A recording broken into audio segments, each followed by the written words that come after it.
The dust devil spun across the horizon like a corkscrew through cork, while Katherine Daniels shielded her eyes against the relentless Nevada sun. The stagecoach had abandoned her in Unionville with nothing but 2 trunks, a carpet bag, and a letter from her late father detailing her inheritance. A dilapidated silver mine that had once been the pride of the Comstock Lode. It was 1875, and Catherine Kate, to everyone who'd ever known her longer than 5 minutes, was 24 and alone in the world. Her father's passing had left her with debts in Philadelphia that had swallowed their family home, forcing her to seek fortune in this remote outpost where silver had once flowed like water. "Miss, you planning to stand there till the sun bakes you?" called a gruff voice. Kate turned, clutching her carpetbag closer. The voice belonged to a weathered man with a gray-streaked beard who leaned against the hitching post outside the Miners' Exchange Hotel. "I'm looking for transportation to the Silver Star Mine," she said, trying to keep her voice steady despite her parched throat. "I've been told it's about 3 miles north of town." The man spat tobacco juice into the dust. "Ain't nobody been up to that worthless hole in 5 years. Owner died, I heard." "Yes," Kate said, straightening her back. "Thomas Daniels was my father. I'm Katherine Daniels, the new owner." The man's eyebrows shot up. "Well, I'll be Tom's girl. He never mentioned having a daughter out here." "He didn't mention having a mine, either, until his will was read," Kate replied, unable to keep the bitterness from her voice. "Madam," came another voice, lower and with the slightest drawl. "I believe I can help you." Kate turned to see a tall man approaching. Dust clung to his denim pants and cotton shirt, and a wide-brimmed hat shaded eyes the color of a summer sky. He wasn't conventionally handsome. His nose had been broken at least once, and a scar traced a line from his right temple to his cheekbone, but there was something striking about him all the same. "Ethan Jackson," he said, touching the brim of his hat. "I do odd jobs around town. Could take you to your mine if you'd like." Something in his direct gaze made Kate feel as though he could see straight through to her doubts and fears. She nodded curtly. "That would be appreciated, Mr. Jackson. What's your fee?" $2 should cover it," he said. "I can have my wagon ready in 15 minutes. You might want to get yourself something to drink at the hotel first. Road's dusty." The Miners' Exchange Hotel was a 2-story wooden structure with pretensions of grandeur that fell considerably short of its Philadelphia counterparts. Still, the lemonade Kate purchased was cold and tart, and she savored it while waiting for Ethan Jackson to return. When he pulled up in a wagon drawn by 2 sturdy horses, Kate was surprised to see her trunks already loaded in the back. "Figured you'd be staying a while," Ethan explained, jumping down to help her up to the seat. His hand was calloused but gentle. "The mine has a cabin, but I don't know what condition it's in after all this time." As they pulled away from the relative civilization of Unionville, Kate found herself studying her companion. His shoulders were broad under his cotton shirt, and the sleeves were rolled up to reveal tanned, muscular forearms. A Colt revolver hung at his hip, not unusual in these parts, but a reminder that the Nevada territory was still wild in many ways. "Have you lived in Unionville long, Mr. Jackson?" Kate asked, trying to break the silence that stretched between them. "Going on 8 years," he replied, eyes on the trail ahead. "Came out for the silver rush in '67. And did you find your fortune?" A smile quirked the corner of his mouth. "Not in silver, found something better, though." "What might that be?" "Peace," he said simply. "Freedom to live as I choose." The trail grew steeper, winding through scrubby pine trees and sage. The wagon wheels jolted over rocks, making conversation difficult. Kate found herself gripping the seat with white knuckles. "First time in the West?" Ethan asked, noticing her discomfort. "Is it that obvious?" Kate managed a small laugh. Most Easterners look either terrified or disappointed when they first arrive, sometimes both. And which am I? He glanced at her, that same small smile touching his lips. Neither, I think. You look determined. Kate felt herself warm at his assessment. My father always said I was stubborn as a mule. Out here, that's a compliment. Stubborn keeps you alive. They rounded a bend, and suddenly Kate could see a collection of wooden structures clinging to the mountainside. The largest was a rough-hewn cabin with a porch that sagged dangerously to one side. Nearby stood what appeared to be a stable, a small shed, and the dark mouth of the mine shaft, partially covered by weathered planks. Silver Star Mine, Ethan announced, pulling the horses to a stop. Your inheritance, Miss Daniels. Kate felt her heart sink. The structures were in worse condition than she had feared. The cabin roof had a visible hole and the mine entrance looked ready to collapse. She'd known it wouldn't be grand, but she had hoped for something viable. Ethan helped her down from the wagon. It's not much to look at, he admitted, but these old mines sometimes have good silver left in them. Just need the right person to find it. And you think I'm that person? Kate asked skeptically. I don't know you well enough to say, Ethan replied honestly. But you're here, which is more than most would do. He tied the horses and moved to unload her trunks. Kate approached the cabin cautiously, pushing open the door with her foot. Dust motes danced in the sunlight that streamed through the hole in the roof. A table, 2 chairs, a cast-iron stove, and a rope bed with a moldering mattress constituted the entire furnishings. It's rustic, she said, trying to sound optimistic. Ethan appeared in the doorway with one of her trunks. It needs work, he agreed, but it's solid despite appearances. Your father built things to last. You knew my father? Kate turned in surprise. Not well, Ethan said, setting down the trunk. But he hired me for some carpentry work when he first established the mine. He was fair, paid on time. That's more than I can say for most. Kate felt a lump in her throat. Her relationship with her father had been strained at best. He'd spent more time chasing business ventures than being a parent, especially after her mother died when Kate was 12. Learning that he had at least been fair to his employees offered a small comfort. Mr. Jackson, she said impulsively, would you be willing to help me repair this place? I can pay you fairly after I sell some jewelry in town, she added, remembering that her cash reserves were meager. Ethan studied her for a long moment. I could spare a few days, but Miss Daniels, you should know that living alone up here isn't advisable. There are cougars, bears sometimes. Men who might not have the best intentions. I'm not afraid, Kate said, though it wasn't entirely true. And I have nowhere else to go. Something in her voice must have revealed more than she intended because Ethan's expression softened. Tell you what. I'll help you get this place habitable and then we'll discuss your longer-term plans. Fair, Kate agreed, relieved. Ethan brought in her second trunk and the carpet bag, then surveyed the cabin more thoroughly. Roof needs fixing first. I've got some tools in my wagon, but we'll need supplies from town. Might as well head back now and return tomorrow, unless you're set on staying tonight. Kate looked around at the dusty, neglected space and shook her head. A night at the hotel seems wiser. As they rode back to Unionville, the sun was beginning to dip toward the mountains, painting the desert landscape in gold and rose. Despite the daunting task ahead, Kate felt a strange sense of possibility. The mine might be salvageable. The cabin could become a home. And Ethan Jackson, with his quiet competence and direct blue eyes, seemed like someone she could trust, a rare commodity in her experience.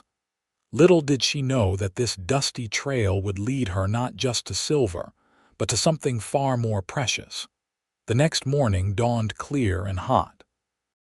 Kate had spent a restless night at the miners' exchange.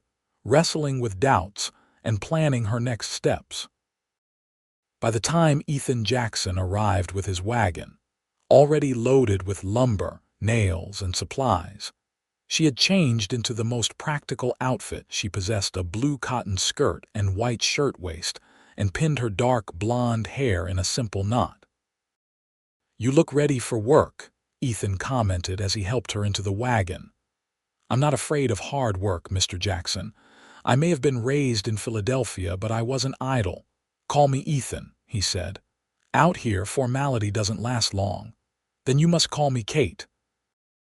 As they rode, Kate noticed things she had missed the previous day.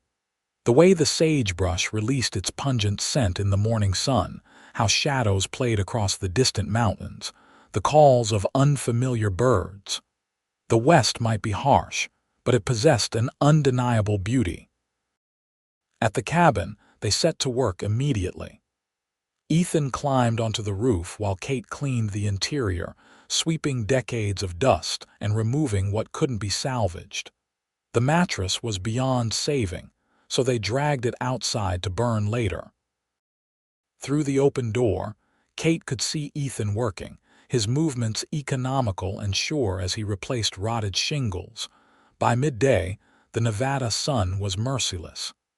Kate emerged from the cabin, wiping sweat from her brow, and called up to Ethan. "There's water in the canteen if you need it."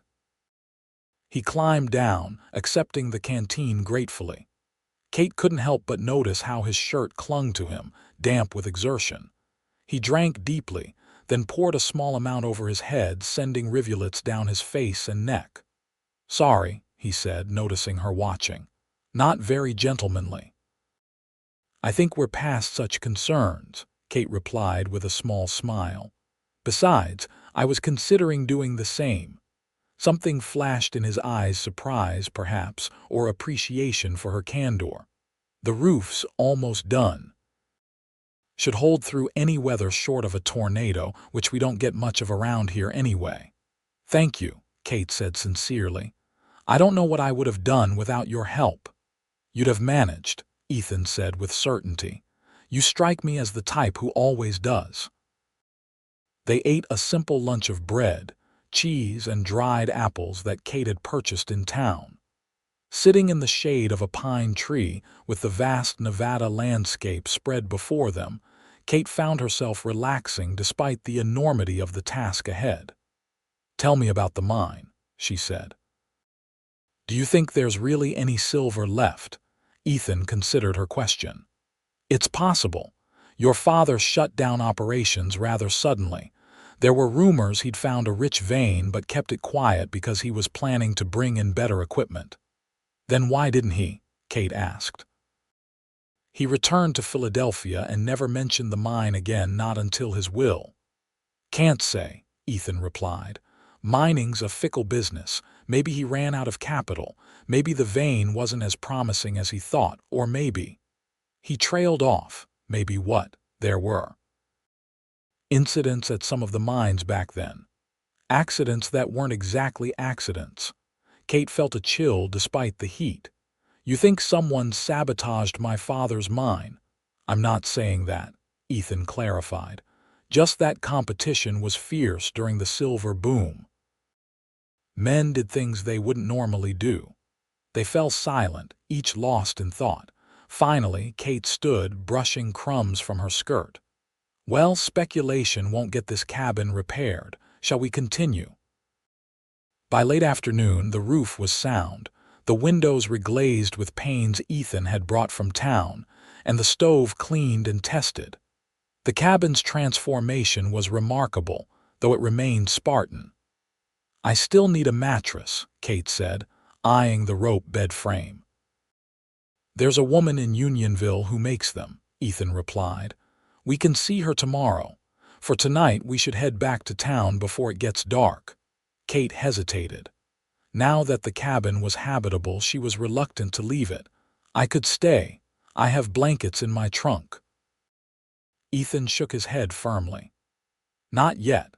The stove needs a proper cleaning, and we haven't checked the chimney. One spark in the wrong place, and this whole place could go up in flames." Recognizing the wisdom in his words, Kate relented. As they drove back to town, she found herself asking, "How did you learn so much about building and repairs?" "My father was a carpenter in Missouri," Ethan explained. "I worked alongside him from the time I could hold a hammer. After the war, I drifted west like many men did, looking for a fresh start." "You fought in the Civil War?" Kate asked, suddenly seeing him in a new light. Ethan nodded, his expression becoming distant. "Union cavalry, saw more than I care to remember." Kate understood his reticence. The war had ended a decade ago, but its shadows lingered across the nation. Her own brother, only 18 when he enlisted, had never returned from Gettysburg. "My brother James died at Gettysburg," she said softly. "He was with the 6th Pennsylvania Cavalry." Ethan's gaze met hers, a moment of shared understanding passing between them. "I'm sorry," he said simply. As they approached Unionville, the conversation turned to practical matters. Kate would need more supplies: food staples, cooking utensils, oil for lamps. Ethan suggested they visit the general store before it closed. Patterson's general store was a treasure trove of necessities and luxuries alike. Kate selected what she needed while Ethan spoke with the proprietor, a round-faced man with spectacles perched on his nose. "Heard you're fixing up old Tom Daniels' place," the storekeeper said to Kate as he tallied her purchases. "Brave woman, living alone up there." "I won't be entirely alone," Kate replied.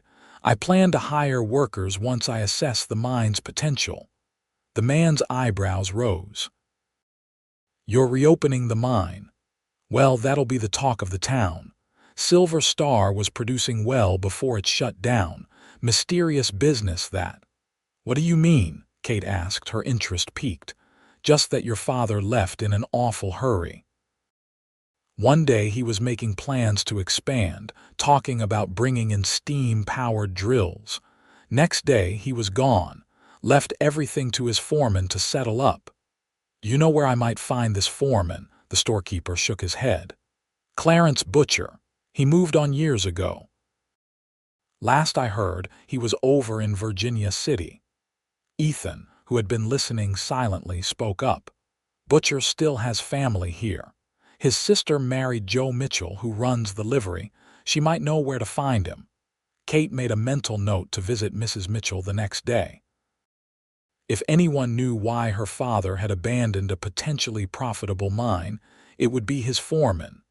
After purchasing her supplies, Kate found herself with another dilemma. "I hadn't considered how much all this would cost," she admitted to Ethan as they left the store. "I need to sell some jewelry to replenish my funds." "There's a lassier's office that buys gold and silver," Ethan suggested. "They're honest enough." The assayer, a thin man with ink-stained fingers, examined Kate's gold locket and matching earrings with professional detachment. "Good quality," he pronounced. "I can give you $30 for the set." Kate hesitated. The locket contained miniature portraits of her parents, painted in happier times. It was one of the few personal items she'd kept, but practicality won out. She needed the money more than the memories. "Very well," she agreed. With cash in her reticule, Kate felt more secure. She could now pay Ethan properly for his help and sustain herself until the mine might produce income if it ever did. They ate dinner at the hotel's dining room, a simple meal of beef stew and cornbread that nonetheless tasted delicious after their day of labor. Kate noticed several curious glances directed their way. Clearly, her arrival and Ethan's involvement had become subjects of interest in the small community. "Don't mind them," Ethan said quietly, noting her awareness of the attention. "Small towns thrive on gossip. By next week, someone else will be the focus." "I suppose I'll have to get used to it if I'm staying," Kate replied. "Are you?" Ethan asked. "Staying, that is." Kate considered the question. When she'd first arrived, She'd seen the mine as a temporary solution, something to sell quickly before returning east. But now, the challenge of making it successful intrigued her.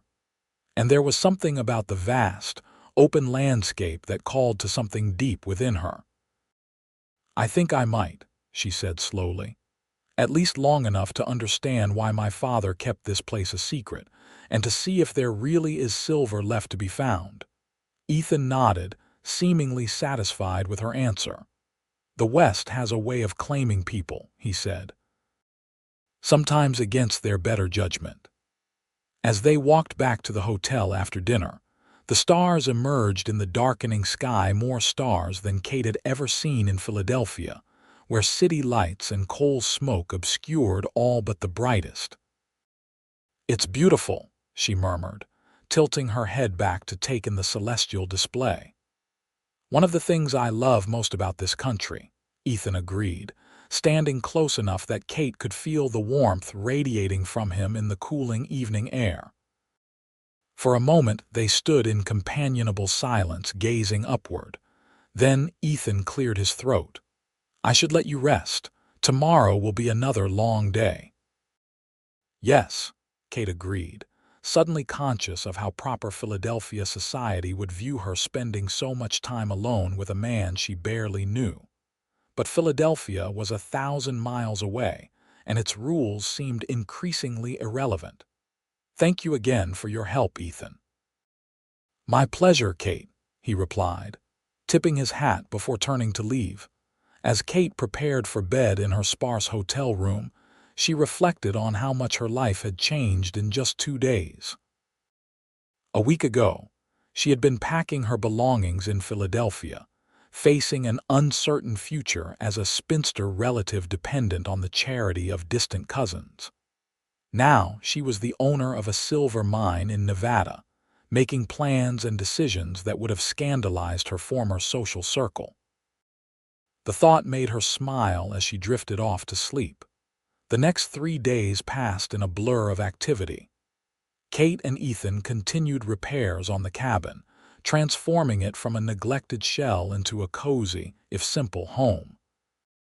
They installed the new mattress Kate purchased, repaired the porch, and fixed the stable enough to house Ethan's horses temporarily.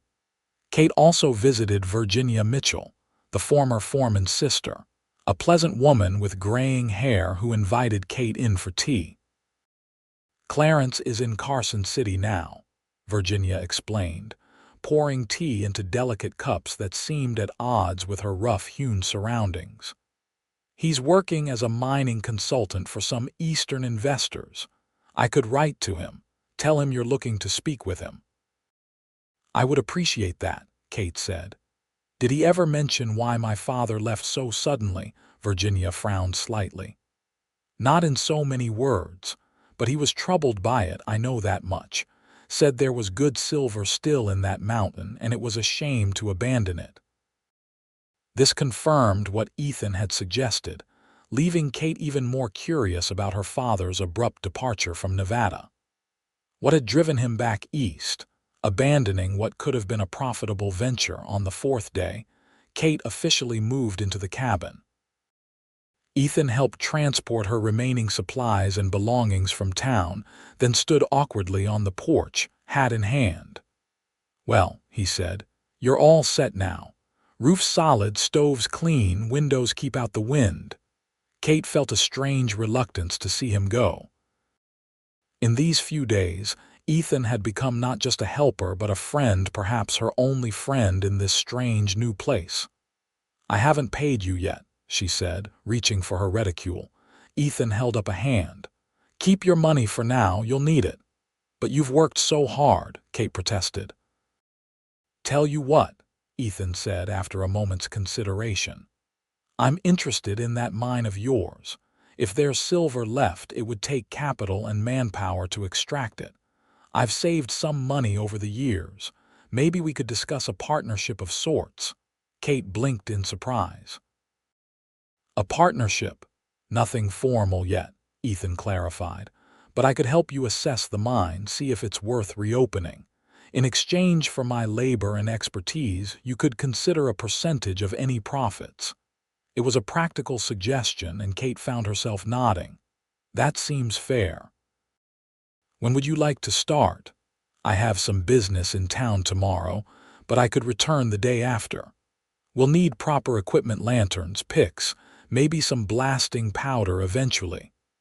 They shook hands on the arrangement, Ethan's calloused palm warm against Kate's softer one. The touch lingered a moment longer than necessary, and Kate felt a flutter in her chest that had nothing to do with business matters. Until then, Ethan said softly, releasing her hand. Be careful up here alone. Keep your door bolted at night. After he left, Kate stood on the porch watching until his wagon disappeared down the trail. The silence that enveloped the mountain seemed both peaceful and intimidating. She was truly alone now, mistress of her own small domain. Inside, the cabin felt different without Ethan's presence. Smaller, perhaps, but also more intimate. Kate ran her hand along the table he had repaired, feeling the smoothness of the wood. Everything around her bore the imprint of his care and skill. That night, as she lay in her bed listening to the unfamiliar sounds of the Nevada wilderness, the call of a coyote, the rustle of wind through pine needles, Kate realized that, for the first time in years, she felt hopeful. Whatever her father's reasons for abandoning this place, she would not follow his example. She would stay and discover the secrets of Silver Star Mine, and perhaps, along the way, discover something about herself as well. True to his word, Ethan returned 2 days later with mining equipment loaded in his wagon. Kate had spent the intervening time organizing the cabin, exploring the immediate surroundings, and beginning a journal of her observations and plans. She had also ventured to the mine entrance, but had gone no further than the first few feet, deterred by the darkness and uncertainty of what lay beyond. When she heard the wagon approaching, Kate felt a surge of anticipation that surprised her with its intensity. She smoothed her hair loose today instead of pinned up and straightened her simple blue dress before stepping onto the porch. Ethan looked different, somehow freshly shaven, his hair trimmed neatly beneath his hat. He wore a clean shirt beneath his leather vest, and his boots had been polished. The transformation wasn't dramatic, but it was noticeable. You look well, Kate said by way of greeting. As do you, Ethan replied, his gaze taking in her appearance with undisguised appreciation. The mountain air agrees with you. Kate felt herself blushing and quickly changed the subject. I've been waiting to explore the mine. I didn't want to venture in alone. Wise decision, Ethan said, unloading lanterns and tools from the wagon. Old mines can be treacherous. Support beams rot, tunnels collapse. We'll need to check everything carefully before we go too deep. They prepared for their exploration methodically. Ethan showed Kate how to use a miner's lantern, explaining the dangers of mine gases and how to watch for signs of poor air quality. He gave her a bandana to tie over her nose and mouth to filter out dust, and gloves to protect her hands. The mine entrance was partially blocked by fallen debris, which they cleared away carefully. Beyond stretched a tunnel tall enough for a man to stand upright, supported by timber beams placed at regular intervals. The air was cool and damp, with a mineral scent that was not unpleasant. Your father knew what he was doing, Ethan observed, examining the construction. These are quality timbers properly installed. See how they're notched together? That's craftsmanship. They proceeded slowly, Ethan testing each step before allowing Kate to follow. The tunnel descended at a gentle angle, following a vein of quartz that gleamed white in their lantern light. Occasionally, Ethan would stop to chip at the rock face with a small pick, examining the fragments closely. Look here, he said after they had gone about 100 yards into the mountain. He held up a piece of quartz with dark streaks running through it. That's argentite silver sulfide, rich ore. Kate took the fragment, turning it in her hand. So there is silver here. Without a doubt, Ethan confirmed. The question is how much and how difficult it will be to extract. They continued deeper, finding more evidence of silver deposits. The tunnel branched several times, and Ethan marked their path with chalk to ensure they could find their way back.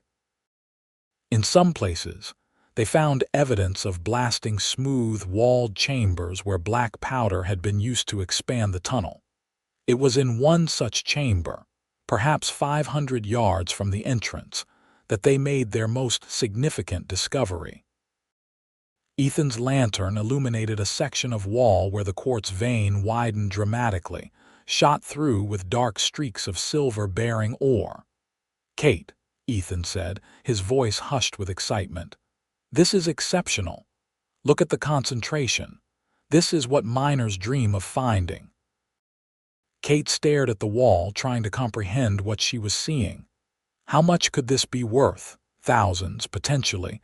Tens of thousands if the vein continues like this. Ethan turned to her, his face animated in the lantern light. "Your father must have known about this. This is why he was planning to bring in steam drills. Then why did he leave?" Kate wondered aloud. Why abandon such a valuable find? Ethan shook his head, equally puzzled. "That's the question, isn't it?" They explored a while longer, finding additional rich deposits, but no answers to the mystery of Thomas Daniels' departure. Eventually, they retraced their steps to the surface, emerging into late afternoon sunlight that seemed blindingly bright after the darkness of the mine. Kate felt exhilarated by their discoveries. The potential wealth represented by the silver deposits could change her life completely. No more dependence on reluctant relatives, no more counting pennies. She could rebuild her life on her own terms. "We should celebrate," she declared impulsively. "I have a bottle of wine I brought from Philadelphia. Not very practical, I know, but it seemed important to have something special for something like this." Ethan smiled, the corners of his eyes crinkling. "I'd be honored to share your wine, Kate." They washed the mine dust from their hands and faces using water from the barrel Ethan had helped Kate set up to catch rainwater. Inside the cabin, Kate retrieved the bottle of Bordeaux from her trunk and 2 mismatched glasses she had purchased in Unionville. As Ethan opened the wine with his pocket knife, Kate prepared a simple meal of beans, bacon, and the cornbread she had baked that morning in her newly cleaned stove. It wasn't the elegant dinner parties of Philadelphia, but as they sat at the rough-hewn table with their wine and simple fare, Kate felt a contentment that had eluded her in more sophisticated settings. "To Silver Star Mine," Ethan proposed, raising his glass. "May it bring you the fortune you deserve."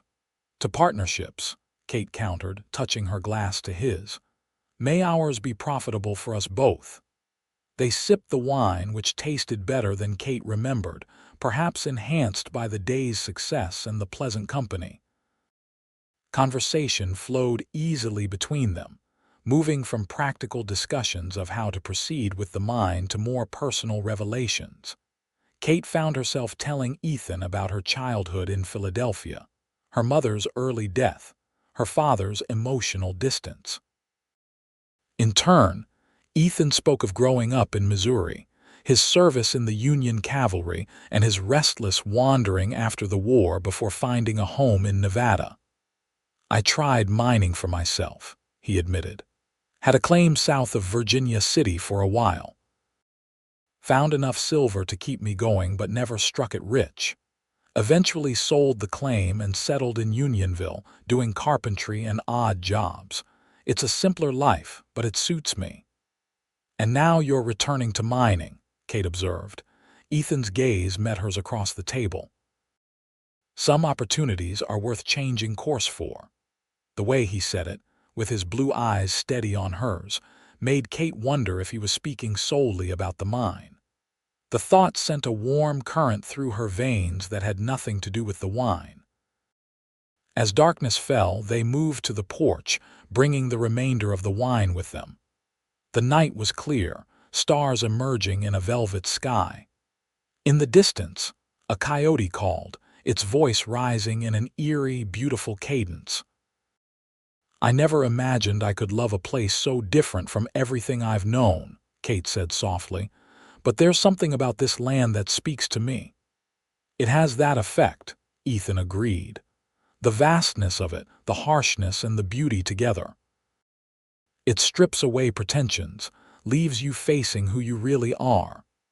"And who are you, Ethan Jackson?" Kate asked, turning to study his profile in the starlight. He was silent for a long moment. "A man who's made his share of mistakes, who's trying to live honestly now, who finds himself thinking about a future he didn't expect."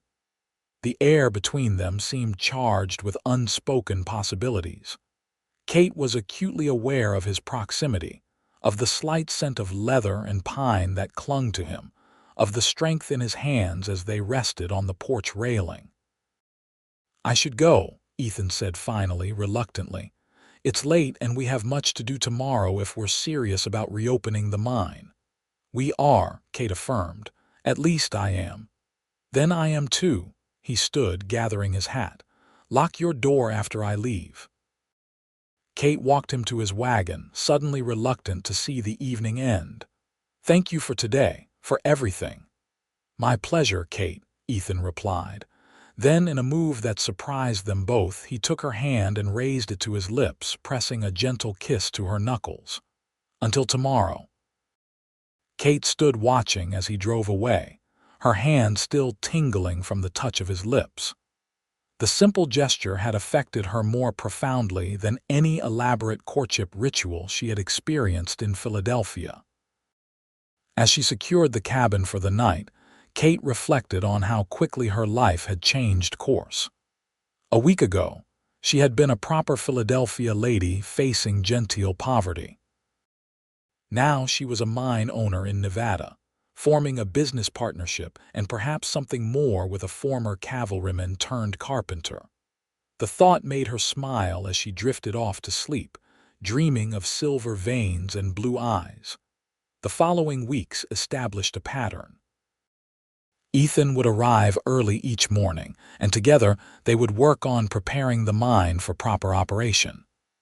They cleared debris, shored up weak supports, and took samples from various locations to determine where the richest ore could be found. Their partnership evolved naturally, with Ethan providing the technical knowledge while Kate handled organization and record keeping. She created detailed maps of the tunnels, noting where they had found the best silver deposits and planning where future exploration might be most profitable. In town, word spread quickly about the reopening of Silver Star Mine. Some old-timers who had worked for Kate's father came by, offering advice and stories. From them, Kate learned more about Thomas Daniels, how he had been respected for his fair treatment of workers, his attention to safety, his enthusiasm for new mining techniques. "Your pa was always looking forward," said Joseph Grady, a grizzled former miner who had lost 3 fingers to a blasting accident years before. "Said the future of mining was in machines, not muscle. That's why he was bringing in them steam drills." "You know why he left so suddenly?" Kate asked, a question she posed to everyone who had known her father. Grady shrugged. "Mining's fickle. Maybe he ran out of money, maybe he got bad news from back east.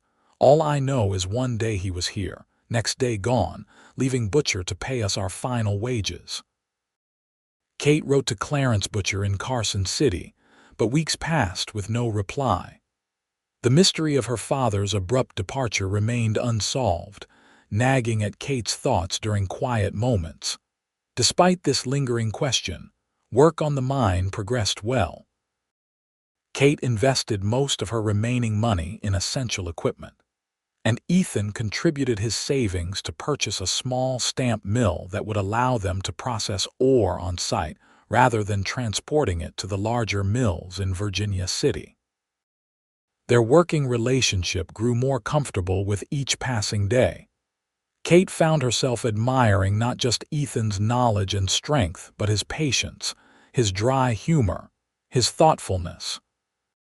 He never treated her as incapable, because she was a woman, instead explaining what she needed to know and trusting her to learn quickly. For his part, Ethan seemed to take pleasure in Kate's quick mind and determination. He listened to her ideas with genuine interest and often deferred to her judgment on matters of planning and management. The boundaries between business and personal matters began to blur. Their conversations over meals stretched longer, touching on hopes and fears, memories and dreams. Ethan spoke of his desire to someday have a ranch of his own, with good horses and enough land to feel the freedom he craved. Kate shared her love of music, her secret ambition to travel to Europe, her childhood passion for painting that her father had discouraged as impractical. Physical awareness of each other grew as well. Kate found her gaze lingering on Ethan's hands as he demonstrated how to use tools, on the way sunlight caught in his hair, on the curve of his smile when something amused him. She noticed how he would find reasons to stand near her, how his hand would brush hers when passing objects, how his eyes followed her movements when he thought she wasn't looking. One evening, about a month after Kate's arrival in Nevada, they were reviewing their progress in the cabin. Maps and account books covered the table, illuminated by the warm glow of oil lamps. Outside, a summer storm was brewing, thunder rumbling in the distance. "At this rate, we could begin full production within 2 months," Kate said, reviewing their notes. "The stamp mill should arrive from Sacramento next week, and Mr. Grady has found us 5 experienced miners willing to work for shares until we start producing." "It's impressive what you've accomplished," Ethan said, leaning back in his chair. "Most men who come west with mining dreams never get this far." Kate corrected. "What we've accomplished. I couldn't have done any of this without you, Ethan." Their eyes met across the table, and something in Ethan's gaze made Kate's heart beat faster. The air between them seemed charged, like the atmosphere before lightning strikes. A tremendous thunderclap broke the moment, followed immediately by the drumming of heavy rain on the roof. Ethan glanced toward the window, where water now streamed down the glass. "I should go before it gets worse," he said, though he made no move to rise. "Don't be ridiculous," Kate replied. "You can't travel in this. The trail will be mud by now." Another flash of lightning illuminated the cabin, followed by a crash of thunder that seemed to shake the very mountain. Kate jumped despite herself, and Ethan smiled. Not used to mountain storms. "They're rather more dramatic than Philadelphia thunderstorms," Kate admitted. "They pass quickly," Ethan assured her, "but you're right, traveling now would be foolish." He hesitated. "I could sleep in the stable if you're concerned about propriety." Kate felt a rush of warmth to her face. "I think we're beyond such concerns, alone up here on a mountain. Besides, the stable roof still leaks in 3 places. You'd be soaked by morning." She gestured to the bearskin rug before the fireplace. "You can sleep there by the fire." Ethan nodded, accepting the compromise. They returned to their discussion of the mine, but the awareness of their situation alone together, with Ethan planning to spend the night, added an undercurrent of tension to their conversation. When they had finalized their plans for the coming week, Kate rose to prepare for bed. The cabin's single room offered little privacy, but she had strung a length of rope across one corner and hung a blanket from it to create a semblance of a dressing area. Behind this makeshift screen, Kate changed into her nightgown, acutely conscious of Ethan's presence on the other side of the blanket. She could hear him adding wood to the fire, the sound of his boots as he removed them, the creak of floorboards as he moved about. When she emerged, Ethan had removed his vest and belt but remained otherwise dressed, sitting on the bearskin rug with his back against a chair. The firelight cast warm light across his features, softening the scar on his cheek and highlighting the golden strands in his brown hair. "Good night, Ethan," Kate said, climbing into her bed and pulling the quilt up to her chin. "Good night, Kate," he replied softly. "Sleep well." Kate blew out the lamp beside her bed, plunging the cabin into darkness save for the glow of the fire. She lay listening to the storm, to Ethan's quiet breathing, to her own heart beating in her chest. Sleep seemed impossibly distant. After what felt like hours, Kate heard Ethan shift on the bearskin rug. "Kate," he whispered, "are you awake?" "Yes," she admitted. "I've been thinking about your father," Ethan said. "About why he might have left so suddenly." Kate turned onto her side, facing toward where Ethan lay in the shadows. "What about it?" "The rich silver vein we found. It doesn't make sense that he'd abandon it unless he was forced to. What if someone threatened him, tried to drive him out?" The thought had occurred to Kate as well. "But who? And why?" "I've been asking around town," Ethan said. "There was a mining consortium buying up claims around that time, the Western Silver Syndicate. They weren't always ethical in their methods. Some small operators reported sabotage, threats. You think they threatened my father? It's possible. The timing fits. And it would explain why he left without selling the mine. He wanted to keep it in the family, safe from them." Kate considered this. It aligned with what she knew of her father, his stubbornness, his sense of justice. "If you're right, they might not be happy about us reopening the mine." "I've considered that," Ethan acknowledged. "We should be cautious. I'm going to start carrying my rifle when we're at the mine, just in case." The implications of his words settled over Kate like a cold shadow. What had seemed a straightforward inheritance might be complicated by old enmities and greedy interests. "Ethan," she said after a pause, "why did you really agree to help me? You could have walked away after fixing the cabin." The fire crackled in the silence that followed her question. Finally, Ethan spoke. At first it was curiosity, then it was the potential of the mine, but now he hesitated.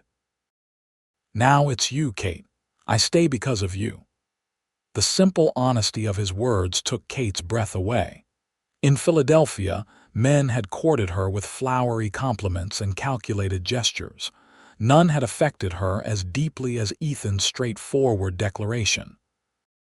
"Come here," she said softly, hardly believing her own boldness. She heard him rise, saw his silhouette approach her bed.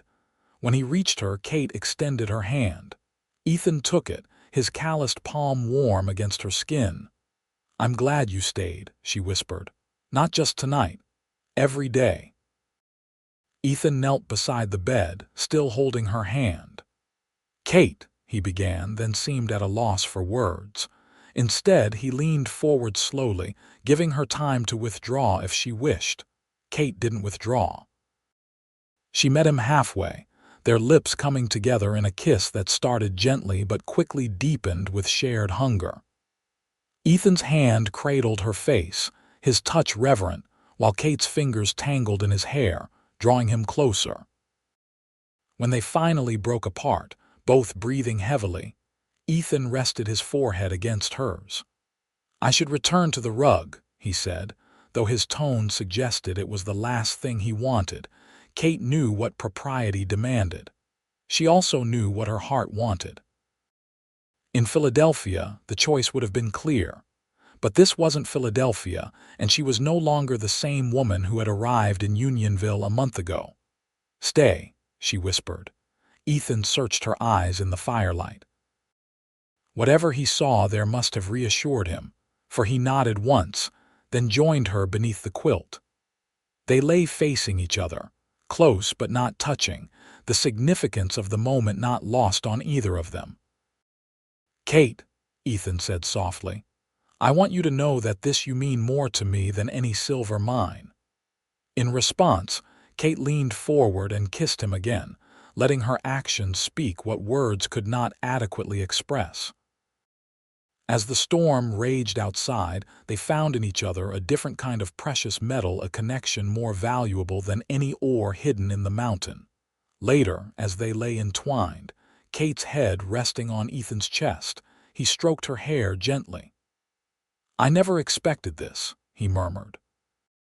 "When I first saw you standing in the dust outside the hotel, looking so determined and so out of place, I never imagined." "Nor did I," Kate agreed, "but I'm glad for it.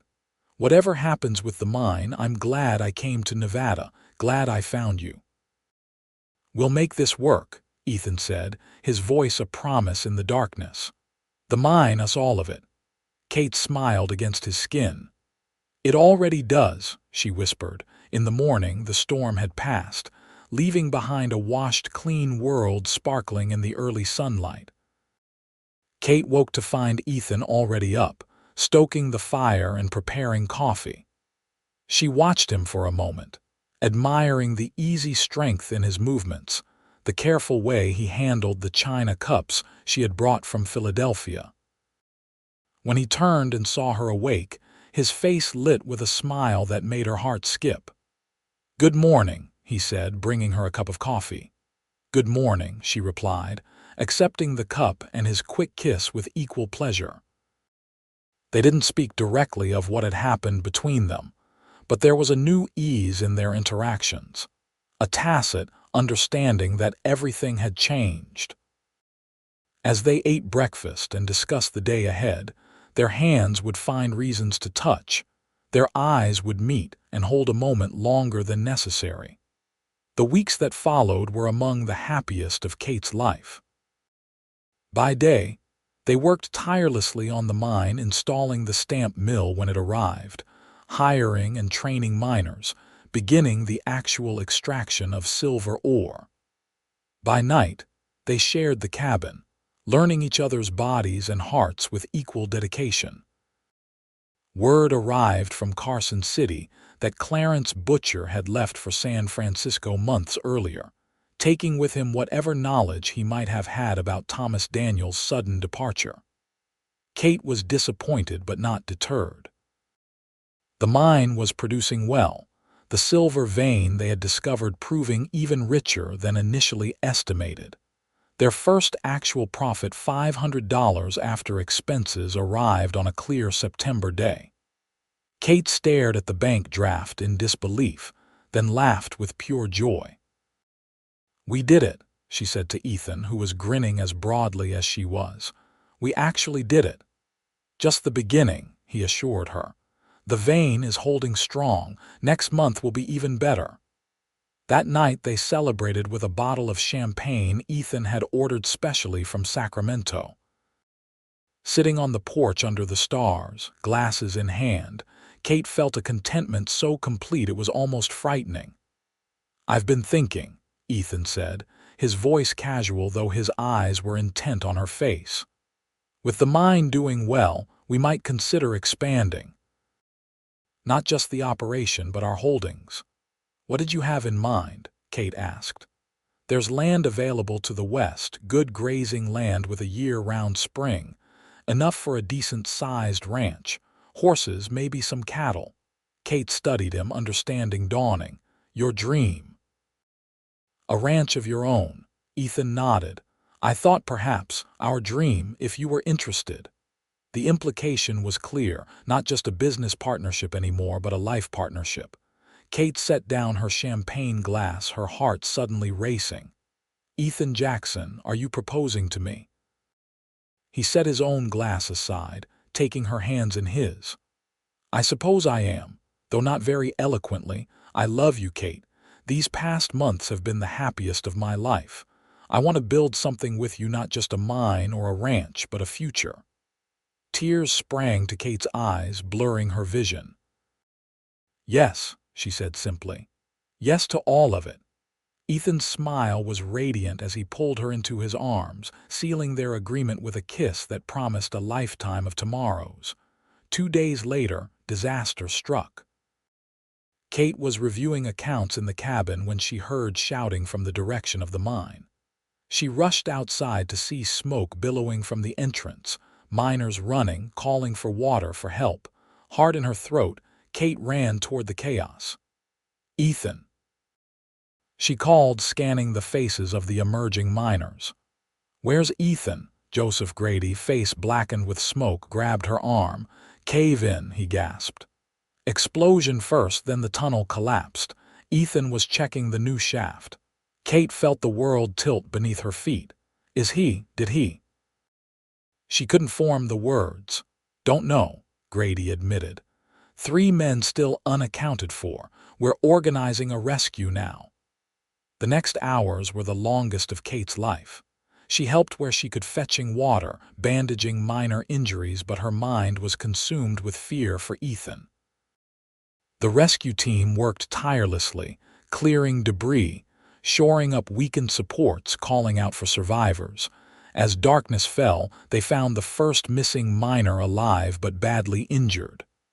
An hour later, they recovered the body of the second. Of Ethan, there was still no sign. Kate refused to leave the mine entrance, keeping vigil with a lantern while the rescue efforts continued through the night. Dawn was breaking when a shout from within the tunnel sent her heart racing. "We've got him. He's alive." Minutes that felt like years passed before Ethan was carried from the mine on an improvised stretcher. His face was gray with dust, blood matted his hair, and his right leg was clearly broken, but his eyes were open. When they found Kate's face, he managed a weak smile. "Told you." "We'd make this work," he rasped. Relief made Kate's knees buckle. She gripped his hand, tears streaming down her face. "It already does," she whispered. "It already does."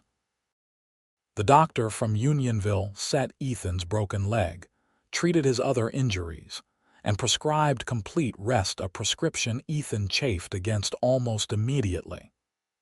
Within days, he was issuing instructions from his sick, determined that the mine operations should continue despite the accident.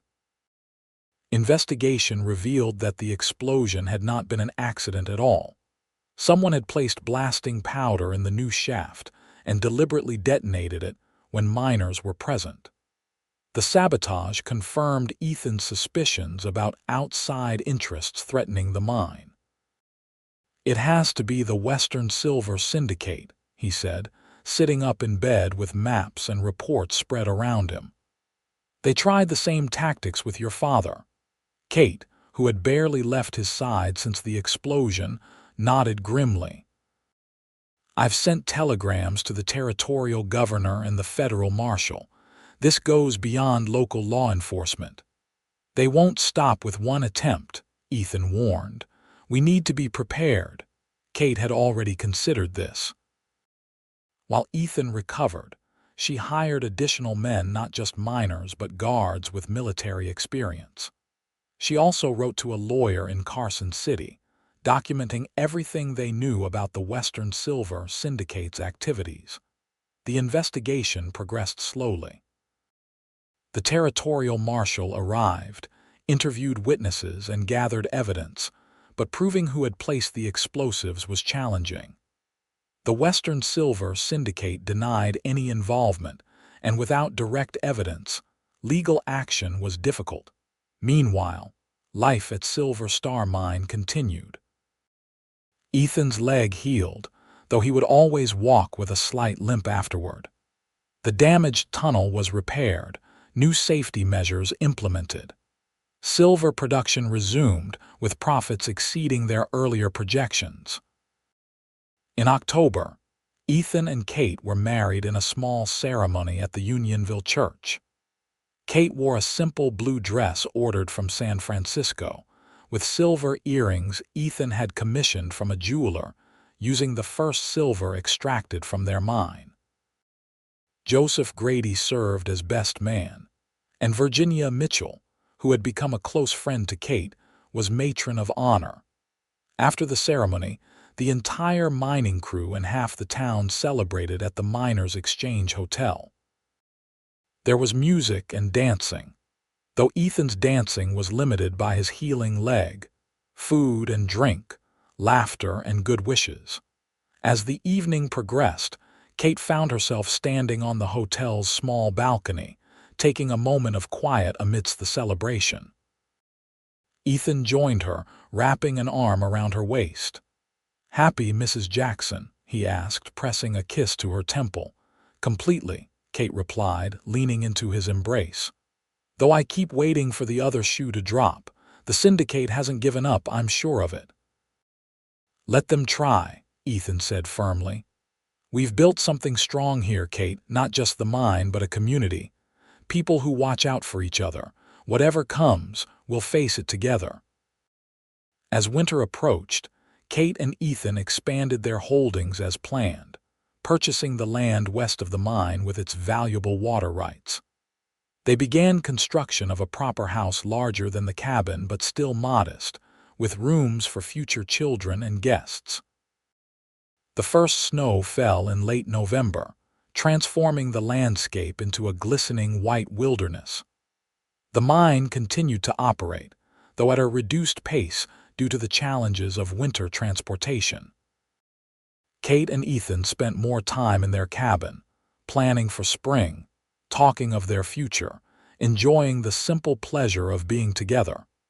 It was during one of these quiet evenings that Kate shared her suspicion that she was expecting a child. Ethan's reaction, a mixture of astonishment, joy, and tender concern, confirmed for Kate that she had found in this rugged land what had eluded her in civilization. A true partner, a man who saw her strength and valued it alongside her vulnerability. "A baby," Ethan marveled, his hand gentle on her still flat stomach. "Our baby." "Yes," Kate agreed, covering his hand with hers. "Another Jackson to help run the Silver Star Empire."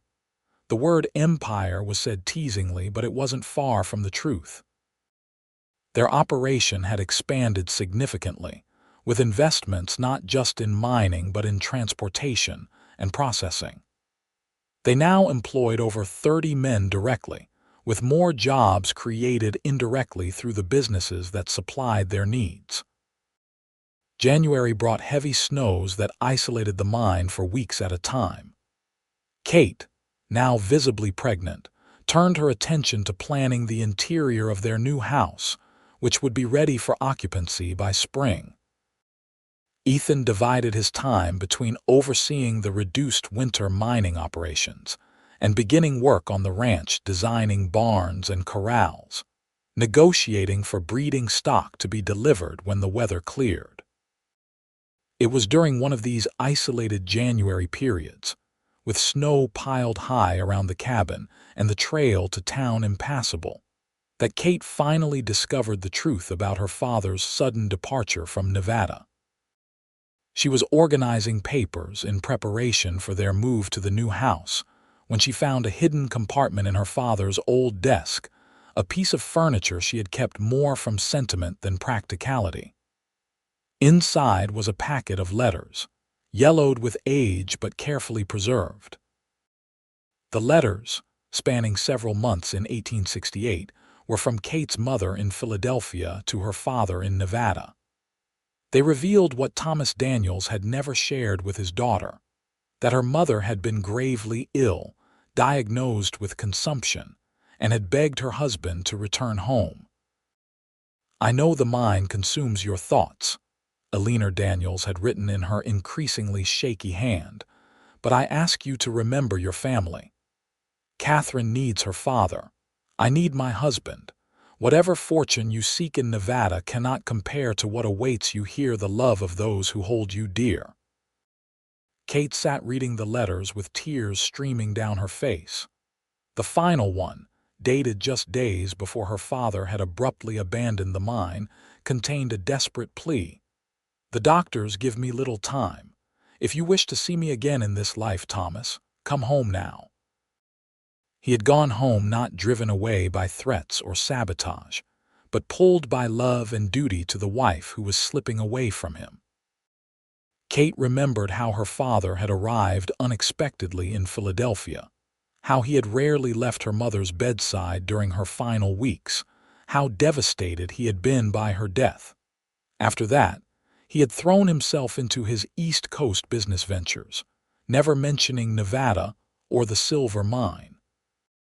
Kate had assumed it was because the mine had failed, or because it held painful memories of his time away from her mother. Now she understood differently. He chose love over fortune, she told Ethan that night, showing him the letters. He never came back to the mine because it represented what had kept him from my mother when she needed him most. Ethan held her as she cried for her parents, for her mother's suffering, for her father's guilt and regret, for the years of misunderstanding between Kate and the man who had, in his own way, tried to do right by his family. He kept the mine, though, Ethan pointed out gently. He could have sold it, but he preserved it for you. Perhaps that was his way of passing on his dream, giving you the chance he gave up. Kate nodded, finding comfort in this perspective. I wish I had known. I judged him so harshly for being absent, for being cold after Mother died. I never understood what he was carrying. You understand now, Ethan said. And you're carrying on his legacy, but in your own way, with love at the center rather than apart from it. The discovery of the letters brought Kate a sense of closure about her father and a deeper appreciation for the gift he had given her, not just the mine itself, but the opportunity it represented to build a different kind of life than she had imagined for herself. Spring arrived with a rush of activity. The snow melted, the trails cleared, and construction on their new house was completed just in time. Kate, now in her 7th month of pregnancy, oversaw the move from the cabin with meticulous attention to detail, ensuring that meaningful items from both her Philadelphia past and their time in the cabin found places in their new home. The house was a blend of Eastern comfort and Western practicality, 2 stories with a wide porch wrapping around 3 sides, large windows to capture the mountain views, a stone fireplace in the main room, and solid furniture built by local craftsmen. Kate had insisted on certain refinements, proper bookshelves for the books she ordered regularly from San Francisco, a piano that had been transported at great expense from Sacramento, comfortable chairs for reading and conversation. Ethan teased her about these Eastern fripperies, but Kate noticed how often he gravitated to the bookshelf in the evenings, or how he would pause in his work to listen when she played the piano. Their home became a center not just for their own growing family, but for the community that had developed around the mine. The investigation into the Western Silver Syndicate continued, with federal authorities building a case against the company's directors for various illegal activities throughout the territory. The syndicate's assets were frozen pending the outcome, effectively neutralizing the threat they had posed to independent operators like the Jacksons. In early June, just as the mountain wildflowers reached their peak, Kate gave birth to a son they named Thomas Ethan Jackson, honoring both her father and his.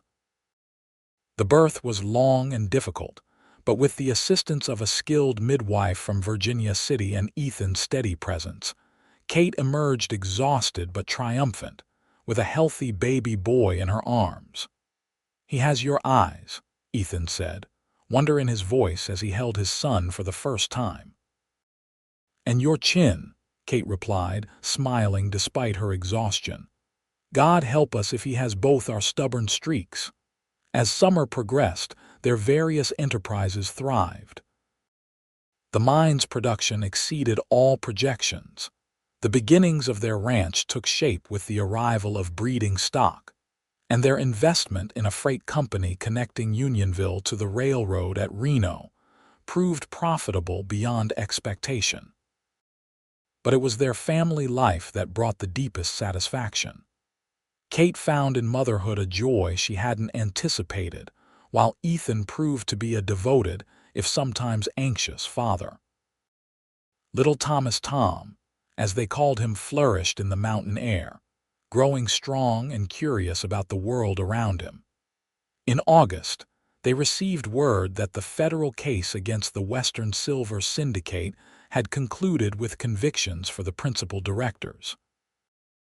The company's assets were liquidated, with some of the proceeds directed to compensate those who had been harmed by their illegal activities, including a substantial payment to the Jacksons for the damage to their mine. "Poetic justice," Ethan commented when the bank draft arrived. "Their attempts to destroy us end up financing our expansion. They use the money to implement new, more efficient mining techniques and to purchase additional land adjoining their ranch. They also established a fund for miners injured in accidents and contributed to the construction of a proper schoolhouse in Unionville, investments in the community that had become their home." As autumn painted the mountains in gold and crimson, Kate sat on the porch of their house, baby Tom sleeping in her arms, watching Ethan work with a new horse in the corral below. The scene before her, the mountains rising behind the mine works, the ranch taking shape in the valley, her husband's confident movements as he gentled the spirited colt, filled her with a profound sense of rightness. 5 years later, the Jackson holdings had expanded considerably. The Silver Star mine continued to produce excellent yields, though changing market conditions had led them to diversify further. Their ranch, now known as the Silver Star Ranch, was renowned for its quality horses, many of which were sold to the Army or to wealthy buyers from as far away as San Francisco. Kate had given birth to 2 more children, a daughter, Eleanor Virginia, now 3, and another son, James Joseph, just turning 1. The children thrived in the freedom of ranch life, though Kate insisted on regular lessons, teaching them herself until they were old enough to attend the Unionville school, which had grown along with the town. Unionville itself had changed, expanding from a rough mining camp into a proper town with a bank, several stores, a hotel that had been rebuilt after a fire, and even a small theater where traveling companies sometimes performed. Much of this development could be traced directly or indirectly to the success of Silver Star Mine and the Jacksons' investments in local businesses. The cabin where Kate and Ethan had first lived together remained standing, maintained as a guest house and occasional retreat. It was there that they chose to celebrate the 5th anniversary of their marriage, leaving the children in the capable care of Virginia Mitchell for the night. Sitting on the porch as the sun set, much as they had on that fateful stormy night when they first acknowledged their feelings for each other, Kate and Ethan reflected on how far they had come. "Did you ever imagine this?" Kate asked, gesturing to encompass not just their property but everything they had built together. "When you first saw me standing in the dust in Unionville, did you have any idea what would follow?" Ethan smiled, the lines at the corners of his eyes deepening. At 38, his hair showed touches of gray at the temples, and the limp from his mining accident was more pronounced when he was tired, but he remained as strong and vital as when they had met. "Not in detail," he admitted, "but I knew you were someone special from that first moment. You had this look in your eyes, determination mixed with uncertainty. It called to something in me." Kate leaned against his shoulder, her hand finding his. At 29, she had retained the slender build of her youth despite 3 pregnancies, though she now wore her hair in a simpler style more suited to her active life. The Eastern lady had been replaced by a confident Western woman, comfortable on horseback or in a mine shaft, respected by the miners and ranchers who worked for them. "I was terrified," she confessed with a laugh. "Convinced I had made a terrible mistake coming west, certain I would fail at whatever I attempted. If you hadn't helped me, you would have found another way," Ethan said with certainty. That's who you are, Kate. You find a way. We find a way, she corrected. Together. As darkness fell, they moved inside the cabin, lighting the lamps that cast a golden glow over the simple furnishings. So many memories lived within these walls: their first kiss, their first night together, their early dreams and plans, the discovery of her father's letters. "I love our house," Kate said as Ethan built a fire to ward off the mountain chill, "but this place will always be special. This is where we began." Ethan straightened, coming to take her in his arms. "We began the moment you decided to stay and face the challenge of the mine. Everything since has been a continuation of that first brave choice." "I couldn't have done any of it without you," Kate said softly. "We did it together," Ethan corrected, echoing her earlier words. "And we'll continue together, whatever comes next." Kate smiled up at him, seeing in his face the same devotion and partnership that had sustained them through challenges and triumphs alike. "Whatever comes next," she agreed. Later, as they lay together in the same bed where they had first discovered each other, Kate thought about the winding path that had brought her to this place, and this man. The inheritance that had seemed like her father's final disappointment had instead become his greatest gift, not just the mine itself, but the opportunity it represented to build a life on her own terms, to find love where she least expected it. "What are you thinking about?" Ethan asked, noticing her contemplative silence. "About how life takes unexpected turns," Kate replied. "5 years ago, I never imagined I could be this happy, this fulfilled. I thought I was coming to Nevada to claim a worthless inheritance before returning east to a life of genteel dependence. Instead, I found everything." Ethan brushed a strand of hair from her face, his touch as tender as it had been on their first night together. "We'll have challenges ahead," he reminded her. "The silver market is volatile, the ranch faces constant threats from weather and disease, the children will grow and develop minds of their own." "I know," Kate acknowledged, "but we'll face whatever comes together. That's what we do." Ethan smiled, pulling her closer. The cowboy and the Eastern lady making it work against all odds. Kate laughed softly, resting her head on his chest, listening to the steady beat of his heart. "It already does," she whispered. "It always has."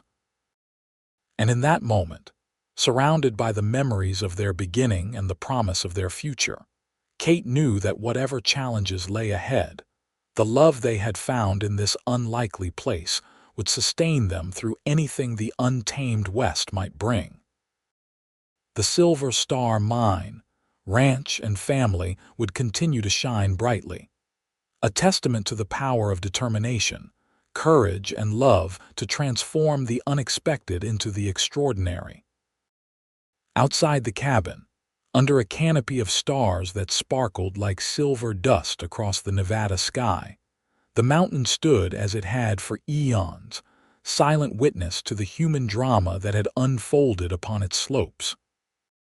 The mine tunnels carved into its side had revealed treasures, both expected and unforeseen veins of precious metal, and the infinitely more valuable discovery of a life built on love, partnership, and shared purpose.